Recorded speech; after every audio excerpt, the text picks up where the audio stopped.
దేవుడు కరుణించిండు, సోనియమ్మ ఆశీర్వదించింది, మన్మోహన్ సింగ్ గారు చట్టం చేసిండ్రు. జూన్ 2, 2014 నాడు 60 సంవత్సరాలు మనం కలలుగన్న తెలంగాణ రాష్ట్రం మనము చూస్తామో చూడమో అని ఆత్మహత్యలు చేసుకొని ఆత్మ బలిదానాలు చేసుకుంటున్న సందర్భంలో ఇక ఏ తెలంగాణ బిడ్డ మరణం చూడొద్దు, ఏ తెలంగాణ ఆడబిడ్డ కడుపు కోతతో కన్న కొడుకును కళ్ళ ముందే తెల్లవారుజామున ఇంటి ముందల కల్లాపు చల్లుతుంటే అంబులెన్స్ లో చచ్చి శవమై ఆనాడు యువకులు ఊరికి వస్తుంటే ఆ తల్లుల దుఃఖాన్ని ఆపాలని ఒక తల్లిగా సోనియమ్మ ఆంధ్రప్రదేశ్ లో పార్టీ చచ్చిపోయినా, కేంద్రంలో అధికారం కోల్పోయినా, తెలంగాణ రాష్ట్రంలో పార్టీ ఒడిదుడుకులను ఎదుర్కొన్నా రాజకీయ స్వార్థాన్ని వదిలేసి 4 కోట్ల తెలంగాణ ప్రజల యొక్క ఆకాంక్షను తీరుస్తూ తెలంగాణ రాష్ట్రాన్ని ఇచ్చింది. తెలంగాణ రాష్ట్రం అని చరిత్ర పటం మీద సువర్ణ అక్షరాలతో తెలంగాణ రాష్ట్రం అని రాసి ధనిక రాష్ట్రంగా తెలంగాణ రాష్ట్రాన్ని మనకు అప్పచెప్పింది. ధనిక రాష్ట్రంగా ఉన్న తెలంగాణ రాష్ట్రానికి తెలంగాణ ప్రజలు మేకవన్న పులిని చంద్రశేఖరరావును గుర్తించక గొర్రె కషాయాన్ని నమ్మినట్టుగా ఒక్కసారి కాదు 2 సార్లు తెలంగాణ రాష్ట్రానికి ముఖ్యమంత్రిగా చేసిండు. 10 ఏళ్లు 8 లక్షల కోట్ల రూపాయలు చేతికిస్తే పాలమూరు జిల్లాలో ఉన్న ఏ ఒక్క ప్రాజెక్టును కూడా ఆనాడు పండిత్ జవహర్లాల్ నెహ్రూ గారు మొదలుపెట్టిన ప్రాజెక్టు నుంచి మొదలు పెడితే జలయజ్ఞంలో డాక్టర్ వైఎస్ రాజశేఖర రెడ్డి ప్రారంభించిన ప్రాజెక్టుల వరకు ఏ ఒక్క ప్రాజెక్టును కూడా పూర్తి చేయలే. మన కష్టాలు తీరవలే, మన కన్నీళ్లు దూడవలే, మన సాగునీరు రాలే, మన తాగునీరు మనకు దక్కలే. మిత్రులారా, ఇవాళ నేను అడుగుతున్నా, ఇవాళ కొంతమంది మాట్లాడుతుండ్రు దొంగలకు సత్తులు మోసేటోళ్లు, తిన్నింటి వాసాలు లెక్క పెట్టేటోళ్లు, అన్నం పెట్టినోంటే సున్నం పెట్టేటోడు నిన్న మన మహబూబ్నగర్ జిల్లాలో మాట్లాడుతుండు పాదయాత్రలు చేస్తామని. మీరు పాదయాత్రలు కాదు, పొర్లుడు దండాలు చేసినా పాలమూరులో కాదు, పాలమూరు నుంచి కాశీ వరకు పొర్లుడు దండాలు చేసుకుంటూ పోయినా మీరు చేసిన పాపాలు తీరవు. మీరు చేసిన అన్యాయాన్ని ఈ జిల్లా ప్రజలు మరవరు. నేను ఇవాళ ఈ వేదిక మీద నుంచి చంద్రశేఖరరావు గారిని సూటిగా నేను అడుగుతున్నా, ఆనాడు ప్రారంభించిన జూరాల మేమే పూర్తి చేసినాం. ఆనాడు మొదలైన భీమా కావచ్చు, నెట్టంపాడు కావచ్చు, కోయిల్ సాగర్ కావచ్చు, కల్వకుర్తి ఎత్తిపోతల పథకం కావచ్చు, పాలమూరు రంగారెడ్డి ఎత్తిపోతల పథకం కావచ్చు, ఆనాడే మంజూరైన మక్తల్ నారాయణపేట కొరంగల్ ఎత్తిపోతల పథకం కావచ్చు, అది చిన్నది కావచ్చు పెద్దది కావచ్చు, ఏ ప్రాజెక్ట్ అయినా నువ్వు పూర్తి చేసినవా? ఎన్నడైనా మా రైతుల దగ్గరకు వచ్చి కూర్చొని మాట్లాడినవా? మీ కష్టమేంది, మీ కన్నీళ్ళేంది, మీ సాగునీళ్ళేంది, మీ సమస్య ఏంది పరిష్కరించడానికి నేను ఉన్నా అని ఎన్నడైనా మా రైతాంగానికి, మా పాలమూరు బిడ్డలకు భరోసా ఇచ్చినవా అని నేను అడుగుతున్నా. మిత్రులారా, ఇవాళ ఆయన తర్వాత ఆయన కొడుకు, ఆ తర్వాత ఆయన మనవడు రాజ్యాలు ఏలాలంట, మన దళితులు చెప్పులు కుట్టుకోవాలంట, మన ముదిరాజులు చేపలు పట్టుకోవాలంట, మన యాదవ సోదరులు గొర్రెలు కాసుకోవాలంట, బర్రెల్ని చూసుకోవాలంట. ఇవాళ మనమేమో గొర్రెలు బర్రెలు చేపలు చెప్పులు కుట్టుకుంటే ఆయన కొడుకు ఆయన మనవడు రాజ్యాలు వెళ్తాడంట.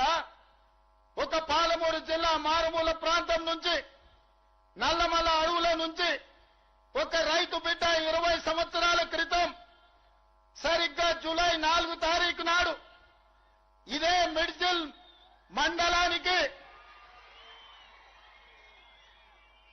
జడ్చల్లో వస్తున్నా అంటే నా గుండె వేగంగా కొట్టుకుంటది. 20 సంవత్సరాల క్రితం ఇక్కడనే నా మీద ఓడిపోయిన నా మిత్రుడు రబ్బానీ ఉన్నాడు. ఆనాడు రబ్బానీ మిర్జిల్ నుంచి గెలిస్తే జిల్లా పరిషత్ చైర్మన్ చేస్తాను డాక్టర్ వైఎస్ రాజశేఖర రెడ్డి చెప్పిండు. కానీ మిర్జిల్ మిత్రులు ఒక యువకుడు వ్యవసాయ కుటుంబం నుంచి వచ్చిండు, మా జిల్లాకి ఏమైనా చేస్తాడేమో అని ఆనాడు కప్పు శాసన గుర్తు మీద ఓటేసి జూలై 4, 2006 నాడు ఒక చిన్న మొక్క నాటిండ్రు.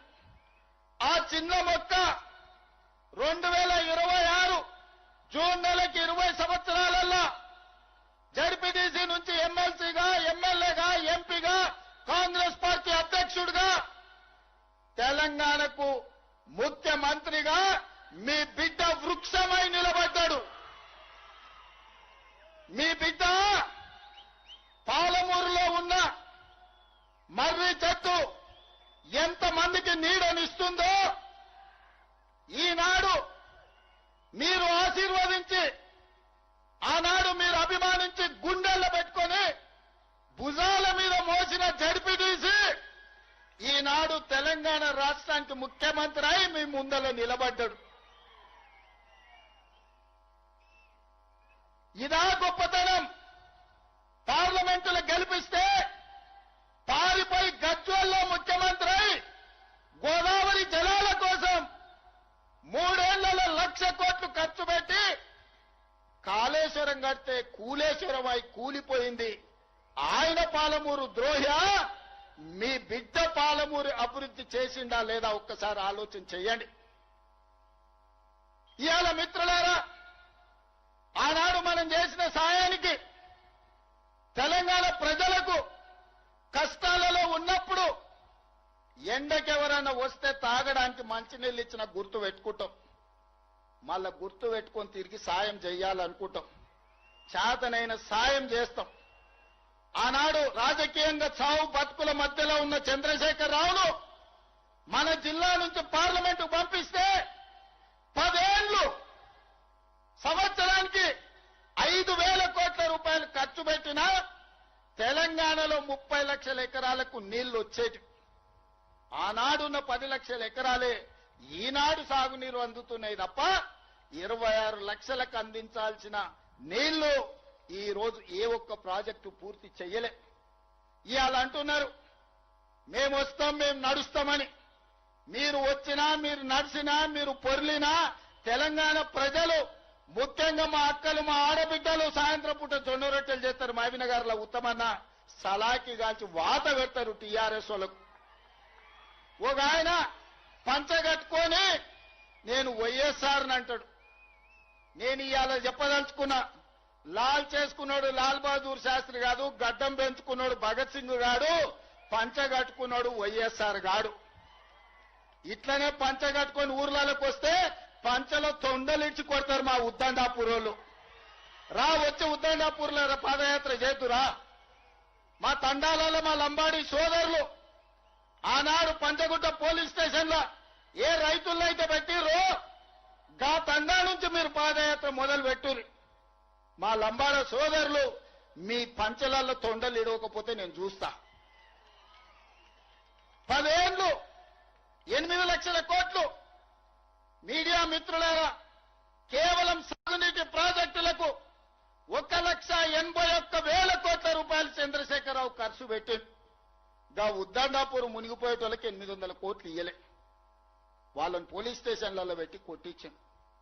అదే మనోడై ఉంటే, పాలమూరు బిడ్డ ఉంటే కొట్టించుండేటోడా, జైళ్లలో పెట్టించుండేటోడా? ఆడెక్కడోడే కాబట్టి, ఎవడో కాబట్టి మన మీద అభిమానం లేక, మన మీద కక్షతోని అహంకారంతో ఇవాళ మనల్ని అందరినీ కేసులలో పెట్టిరు. పెద్దలు చెప్పారు మట్టికి పోయినా మనోడే పోవాలని, ఎట్టికి పోయినా ఇంటోడే పోవాలని. ఇవాళ మీరందరూ ఆశీర్వదించి, మీరందరూ నమ్మకంతో, విశ్వాసంతో ఆనాడు ఏ విధంగా అయితే మిడ్చల్ మండలం నన్ను జడ్పీటీసీగా గెలిపిస్తే, ఏ విధంగా అయితే నేను ఎదుగుతూ వచ్చినో, ప్రతి సందర్భంలో ప్రజలకు చేసుకుంటూ వచ్చినా ఇవాళ నేను ముఖ్యమంత్రి అయినా కాబట్టే 22,000 కోట్లు రాష్ట్రం మొత్తం సాగునీటికి ఖర్చు పెడితే ఒక్క మన జిల్లాకే 8,000 కోట్ల రూపాయలు నేను ఇచ్చిన.